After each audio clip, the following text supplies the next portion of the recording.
얼마 전 공개되었던 이터널스의 파이널 트레일러에는 유독 와디프와의 연결고리가 존재하는 것을 확인할 수 있었는데요. 먼저 와디프 2화에 등장했던 콜렉터는 스타로드가 된 t'Challa에게 내가 일반적인 인간처럼 생긴 것은 알고 있지만 비행이나 눈에서 레이저를 쏠 수 있는 능력을 가지고 있지는 않냐 라고 묻는 것을 볼 수 있어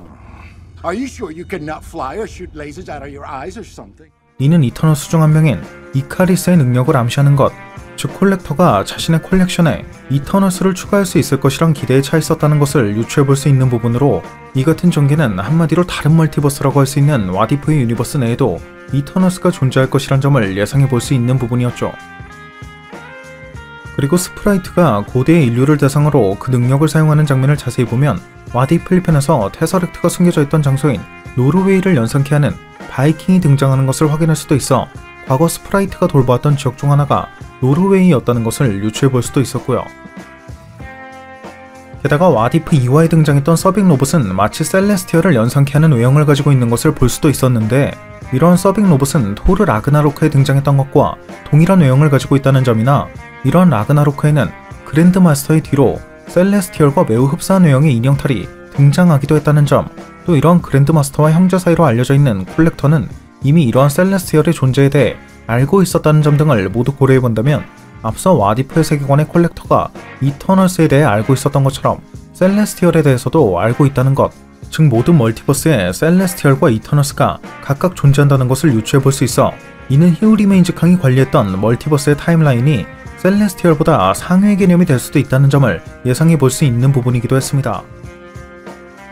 또 이번 예고편에선 앞선 예고편에도 등장했던 화산 폭발 장면을 볼 수도 있었는데 이 화산 폭발 장면을 자세히 보면 화산 폭발 속에서 무언가가 번쩍이는 것을 볼 수 있어 이는 무언가 인위적인 전투에 의한 폭발이라는 것을 유추해볼 수 있었다는 점, 그리고 원작 코믹스에선 아틀란티스를 통치하고 있던 인류의 왕 카무가 데비안치를 막기 위해 아틀란티스 지하에 존재하고 있던 용암을 터뜨릴 것을 명했고 그렇게 데비안치의 침공을 막는 데는 성공했지만 용암으로 인해 아틀란티스가 침몰하게 되어 현재의 우리가 알고 있는 아틀란티스가 탄생하게 되었다는 화산 폭발에 얽힌 스토리가 존재하기도 한다는 점을 미루어 본다면 이터널스의 예고편에 등장한 화산 폭발은 먼 옛날 데비안치의 침공으로 인해 바다에 잠긴 아틀란티스 대륙, 즉 향후 블랙팬서 2편을 통해 등장하게 될 것이란 소문이 들려오고 있는 아틀란티스 대륙의 지배자 네이머에 대한 떡밥으로 그려질 가능성도 예상해볼 수 있지 않을까 싶네요. 또 다음 장면에선 스프라이트가 자신과 세르시의 여러 환영을 만들어 데비안치의 주위를 분산시키고 있는 것을 확인할 수 있었고 세르시가 거대한 공동에 진입해 무언가의 힘을 일깨우는 장면은 그 공동의 크기가 이터널스의 우주선과는 비교할 수도 없을 만큼 거대하다는 점이나 그 내부의 색상도 예고편에 등장했던 녹색의 셀레스티얼과 매우 흡사하다는 점, 그리고 세르시가 그 힘을 일깨우는 장면을 자세히 보면 마치 신경세포처럼 보이는 무언가를 발견할 수도 있다는 점을 모두 미루어 본다면 세르시가 깨우고 있는 것은 예고편에 등장했던 붉은색의 셀레스티얼 아리셴이 아닌 녹색의 셀레스티얼 제미아 혹은 스케탄일 것으로 예상해볼 수 있을 것 같네요.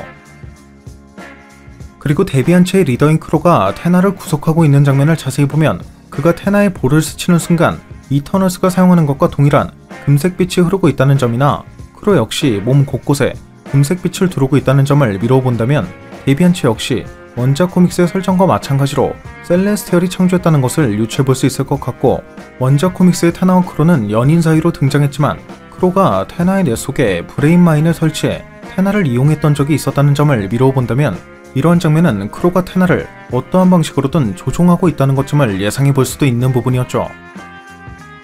참고로 앞선 영상에서 언급했듯이 개인적으론 셀레스티얼이 해당 작품의 최종 빌런이 될 것이라고 예상하고 있는데 셀레스티얼이란 단어 자체의 뜻도 하늘에 천상에 라는 뜻을 가지고 있다는 점이나 아이작 역시 우리에게는 일주일밖에 남지 않았다고 언급했다는 점, How long do we have? 7 days. 그리고 성경에선 세상이 일주일에 걸쳐 창조되었다고 알려져 있는 것을 모두 고려해본다면 셀레스티얼은 MCU의 신같은 존재로 등장할 것이란 점을 예상해볼 수 있는 만큼 이터널스가 어째서 이러한 신같은 존재와 대적하게 되었는지에 대한 부분도 해당 작품을 감상하는 데 있어 주목할 만한 부분이 되지 않을까 싶네요. 오늘 준비한 영상은 여기까지였습니다. 오늘 준비한 영상도 재밌게 보셨다면 구독과 좋아요 그리고 알람 설정 한 번씩 눌러주시면 대단히 감사하겠습니다. 그럼 지금까지 올원이었습니다.